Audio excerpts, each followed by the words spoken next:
नमस्कार दोस्तों पिछले 24 घंटे में हाथरस कांड में दो मेजर टर्निंग पॉइंट्स आए हैं।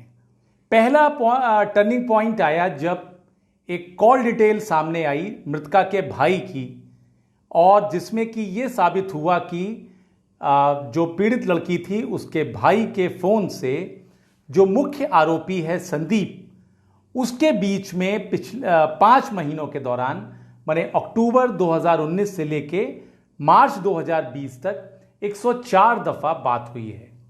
हालांकि संदीप जो मृतका का भाई है उसने कहा है कि ये फ़ोन मेरे घर पर रहता था, मेरे सीधे इस्तेमाल में नहीं था, लेकिन इलेक्ट्रॉनिक एविडेंस है और इस बात से इनकार नहीं किया जा सकता कि जो भी बात करता था 104 दफा बात आरोपी संदीप से हुई है। इससे अब कोई इनकार नहीं कर सकता। दूसरा टर्निंग पॉइंट आज गुरुवार की सुबह आया जब एक चिट्ठी मीडिया में आई जो जेल में बंद चारों आरोपियों ने पुलिस अधीक्षक हाथरस को लिखी है। इसमें जो मुख्य आरोपी है संदीप, उसने उसी थ्योरी को बल देते हुए अपनी सफाई दी है। उसने कहा है कि मारी गई लड़की से उसकी दोस्ती थी और इस संबंध को जो मृतका है, जो लड़की के परिवार वाले इस संबंध को उसको लेके नाराज थे, वो उसको स्वीकार नहीं करते थे और इस वजह से एक विरोध का माहौल बना हुआ था। घटना वाले दिन के उसका कहना है कि मैं उससे मिलने खेत में ज़रूर गया था, हमारी मुलाकात हुई, लेकिन लड़की ने मुझे वापस भेज दिया और मैं चला आया। उसके बाद मुझे मालूम पड़ा कि लड़की के भाई और माँ ने उसको पीट पीट कर अधमरा कर दिया, जिसकी बाद में इस तरीके से मौत हो गई। और इसमें जाहिर तौर पर उन्होंने कहा है कि हम चारों लोग निर्दोष हैं। तो एक तरीके से ये ऑनर किलिंग वाली जो थ्योरी चल रही है पैरेलल इस पूरे मामले में, उसको ये दोनों चीज़ें बल देती हैं। दोस्तों मेरा सवाल दूसरा है। मेरा सवाल ये है कि जो ये दोनों एविडेंस जो पुलिस ने हासिल की है, क्योंकि सीडीआर भी पुलिस ने ही हासिल की है, क्योंकि कोई भी आम आदमी या कोई भी पर्सनल कैपेसिटी में कोई भी व्यक्ति कॉल डिटेल रिकॉर्ड नहीं ले सकता। उसके एक अपने नियम कानून है जिसके तहत पुलिस ही उसको हासिल कर सकती है पर्याप्त प्रॉपर लेवल पर अनुमति के बाद। दूसरा, जो चिट्ठी जेल में बंद आरोपियों ने सीधे पुलिस अधीक्षक हाथरस को लिखी, वो चिट्ठी आखिर मीडिया के हाथ में कैसे आ गई? ये दोनों अहम सवाल हैं। जाहिर तौर पे इसका सीधा सा जवाब है कि ये पुलिस ने ही उपलब्ध करवाई, जांच एजेंसी ने ही ये चिट्ठी मीडिया को उपलब्ध करवाई।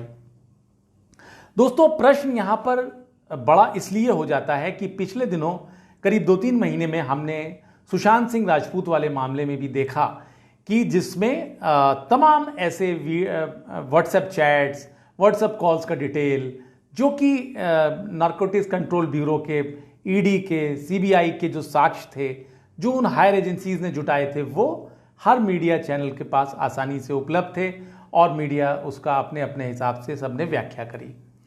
सवाल यह है कि दोस्तों बहुत से ज्ञानी लोग बात कहते हैं, करते हैं, इस पे ऑब्जेक्शन भी किया जाता है, सोशल मीडिया पर लिखते पढ़ते हैं कि साहब मीडिया ट्रायल होता है देश में, मीडिया ट्रायल नहीं होना चाहिए, मीडिया ट्रायल रुकना चाहिए, और इस पर अदालतें भी समय समय पर बोलती रही हैं।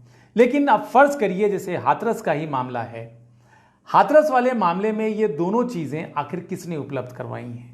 मीडिया तो उनको हासिल कर नहीं सकता था ऑफिशियली, और अगर अनऑफिशियली किसी गैर कानूनी तरीके से हासिल भी कर लेगा तो उनको दिखा नहीं सकता, लेकिन सब उसको दिखा रहे हैं और इस पर चौतरफा चुप्पी रहती है। ऐसे हर मामले में चुप्पी रहती है। अब ये जो दोनों साक्ष्य हैं हाथरस के, ये एक दूसरी थ्योरी को बल दे रहे हैं जिसमें जांच एकदम रिवर्स हो जानी है। तो ये आखिर क्यों दिए गए मीडिया को?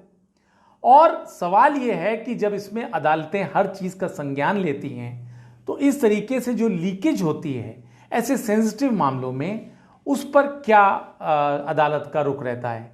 क्योंकि अभी तक कोई ऐसा मामला सामने नहीं आया है जिसमें साक्ष्य लीक करने को लेकर किसी भी एजेंसी के खिलाफ कार्रवाई की गई हो, कोई चेतावनी ही दी गई हो, या उस एजेंसी के अफसरों ने इस बात के लिए जांच बैठाई हो कि आखिर ये महत्वपूर्ण बातें लीक कैसे हो गई।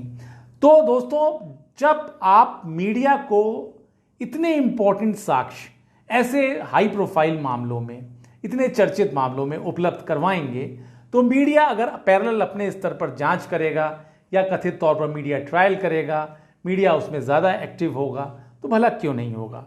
तो एक सवाल सोचने का ये है कि ये जो परंपरा है क्या ये ठीक है, और अगर इसको उपलब्ध करवाया जाता है तो फिर इसको ऑफिशियली उपलब्ध करवाया जाए फिर। तो इस पर आपके क्या विचार हैं, इस पर आप अपनी बात ज़रूर कमेंट बॉक्स में लिखें। और क्योंकि ये एक बड़ा मुद्दा है, और क्योंकि हमारे देश में मीडिया ट्रायल और ख़ास तौर पर न्यूज़ चैनल्स की भूमिका को लेकर एक बड़ी बहस छिड़ी हुई है। शुक्रिया।